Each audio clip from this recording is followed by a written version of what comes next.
Tiga, dua, satu.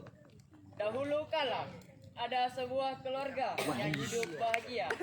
Mereka memiliki seorang putri bernama Bawang Putih. Pada suatu hari, ibu Bawang Putih jatuh sakit dan akhirnya meninggal. Setelah kejadian itu, Bawang Putih ayah Bawang Putih adalah seorang pedagang yang sering bepergian jauh. Karena tak tega meninggalkan Bawang Putih sendirian di rumah. Akhirnya, ayah Bawang Putih memilih menikah dengan seorang janda. Janda tersebut memiliki anak yang diberi nama Bawang Merah. Iqbal, anak-anak.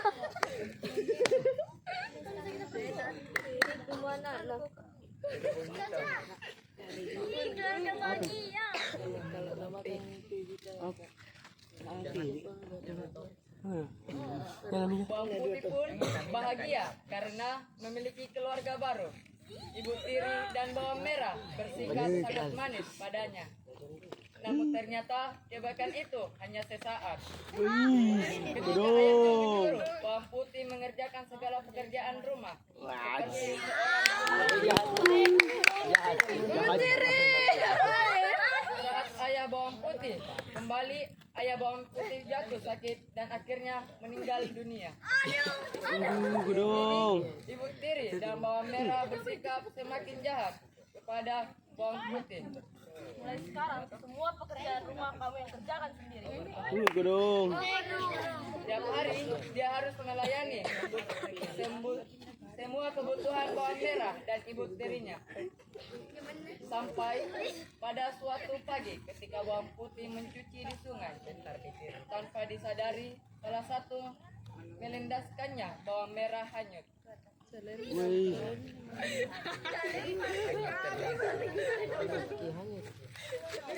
Bawang Merah pun memarahi Bawang Putih.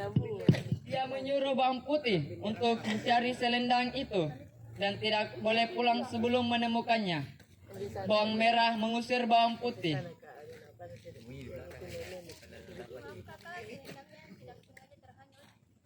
Jangan pulang karena kalau kamu nggak usah.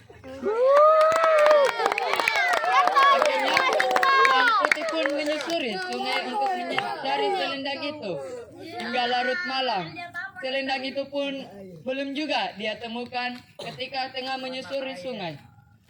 Bawang Putih pun melihat sebuah gubuk. Ternyata gubuk itu dihuni oleh seorang nenek sebatang kara. Bawang Putih pun akhirnya meminta izin untuk menginap semalam.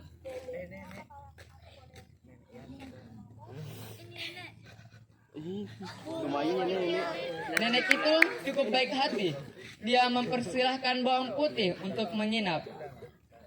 Nenek itu juga menanyakan perihal tentang Bawang Putih dan bagaimana dia sampai di tempat itu. Bawang Putih pun menceritakan nasib yang dialaminya hingga nenek yang mendengar itu merasa iba.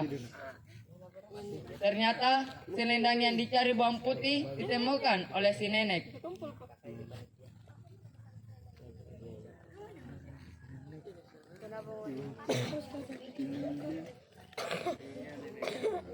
Tutur nenek, terima kasih sekali lagi. Bawang Putih pun bahagia, tapi nenek itu menyerahkan selendang itu dengan syarat Bawang Putih harus menemaninya selama seminggu.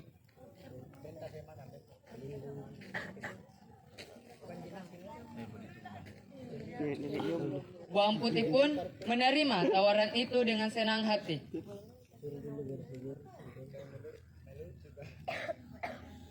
Karena selama tinggal di situ, Bawang Putih pun sangat rajin. Nenek itu memberikan selendang yang dulu ditemukan dan memberikan hadiah pada Bawang Putih. Dia disuruh memilih di antara dua buah labu untuk dibawa.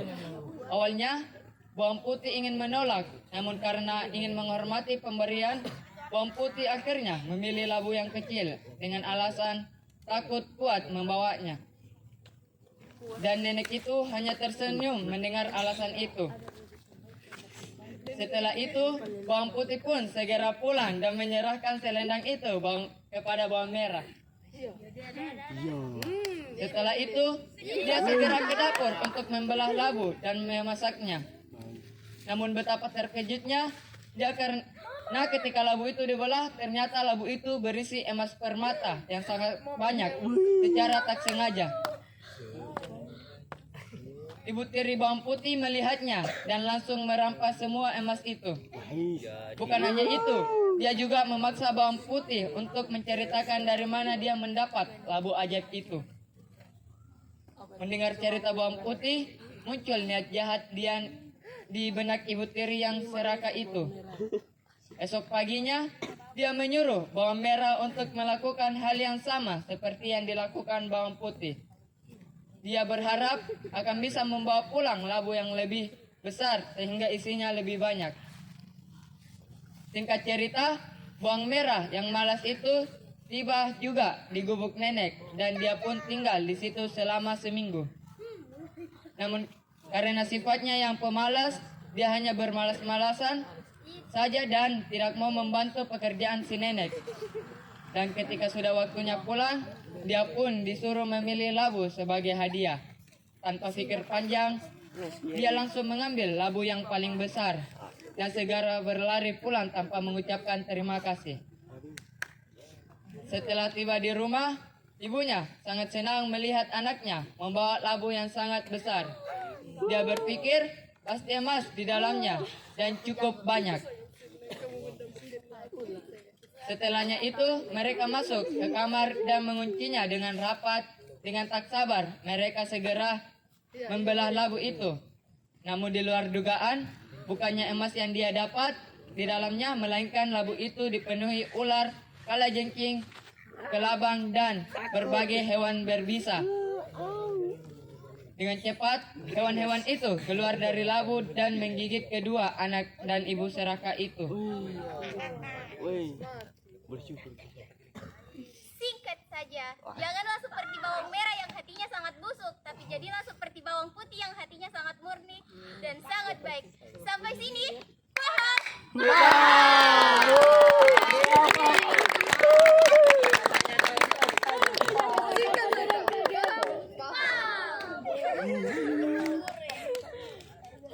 Apa lagi?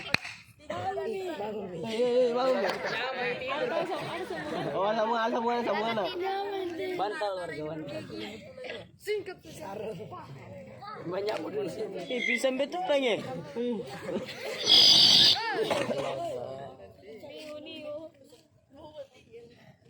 Bomba. Ai. Pediga kamu namanya kali bagus.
Kan tepuk tangan yang